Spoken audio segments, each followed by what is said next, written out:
Hey, it's Michele Oneil, and today I want to talk to you about how to not make your mess ups become your mindset. I want you to think about this. How many times have you done something over and over again, and then you start just inside mentally beating yourself up over it? So for example, let's say you really want to have more energy. Like you're trying to keep up with your kids and you're just exhausted and man, you're just burned out. Like, I just want to hang out on the couch and veg out. And so you have that you try, I'm gonna try to just exercise for 10 minutes today, and it doesn't happen. And all of a sudden, you just convince yourself.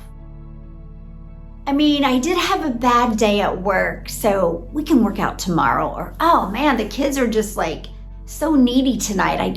We'll get to that workout tomorrow. Or, I just think if I work out, man, I'm gonna be so much more tired tomorrow. I'll get to it later. Think about that. How many times have you taken one mess up, like, oh man, because it doesn't happen the first time. Like if you make a decision, like grab a piece of paper and you make a decision that you're gonna start working out every day, and you don't for one day, then you're like, okay, I'll be back on track tomorrow. I'm good. And then the next day comes and maybe you'll go. Then the next day comes and you don't go. Then all of a sudden, the mess up of you not going will create that mindset, and you literally will just justify why you didn't go. So I'm sharing that with you because we're right now in the middle of a year.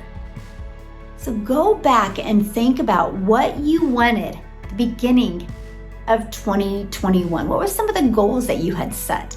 How on track are you? Are you off track because you've maybe made a few oops and mess ups and you made that your mindset? So what if today we created new patterns, new habits, new beliefs that change your mindset into the direction that you would love it to be? So how do you do that? What do you want? How many times have you really asked yourself, what do you want? I'm not talking when your kids are running around or the TV's on or you're scrolling on Facebook. I'm not talking like that. I'm talking about like when you go for a walk by yourself, or you're in the kitchen by yourself, or you're in the bathroom getting ready and you're just by yourself. And have you ever asked, like, what do I really want in my life? If there is no such thing as failures, hold up, nothing like that. Like what would get you to thrive and feel alive every single day? See, I have this method that I call the Trifecta Formula. And here's why I love it. I'm a mom of 6 kids, now I have 4 grandbabies.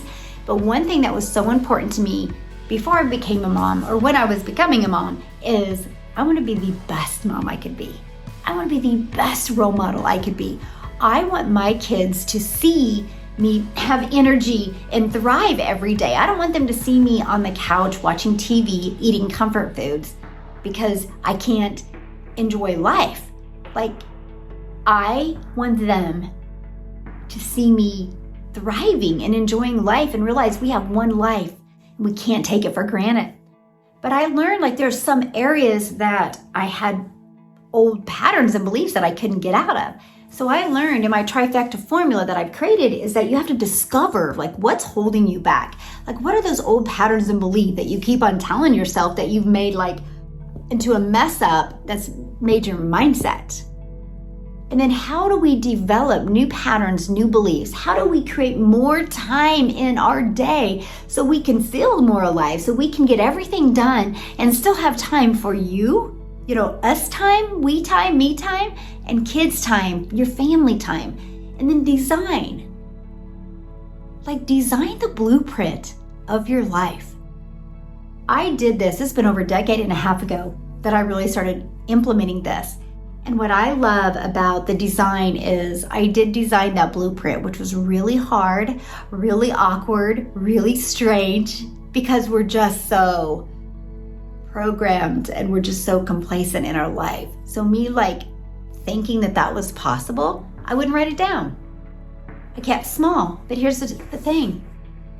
One of the parts of the method when you write it down is you write down a 5-year goal. Like, what would you envision your life to look like in 5 years? And I did it, and you put it away, and that 5-year mark anniversary came, and I pulled it out. And I literally was crying because it had came true. The only thing that didn't come true was I didn't live by the ocean or the mountains, but that wasn't because it couldn't have happened. It was because that was a choice, because we stayed where we are because of family. But I think about that, and I'm like, I mess up all the time. Like, we're human, we all do. But you can't know good without bad, right?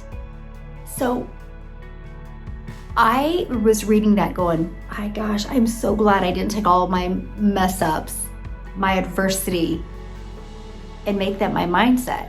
Or I would be reading this today, not living that life, but wishing I could, or I should have. So here is my hope for you. You give yourself more credit. Stop being so hard on yourself. And the messes are only a mess is if we turn it into a mindset. What if we take that mess and find the message in it that can create new behaviors, new patterns, new beliefs that can completely change your life? You are worth it. You are worth to work towards feeling alive, thriving every single day. You are worth it, my friend. You are. And your kids are watching you. They're worth to see their mom happy and thriving and making an impact. So, hope this message helped. And I hope you take the time to really figure some of this out. Like, ask yourself some of these questions so you can make the last part of 2021 the most amazing year where you thrive and you feel alive and you get more done than you ever thought was possible while you're having a blast. So have a great day.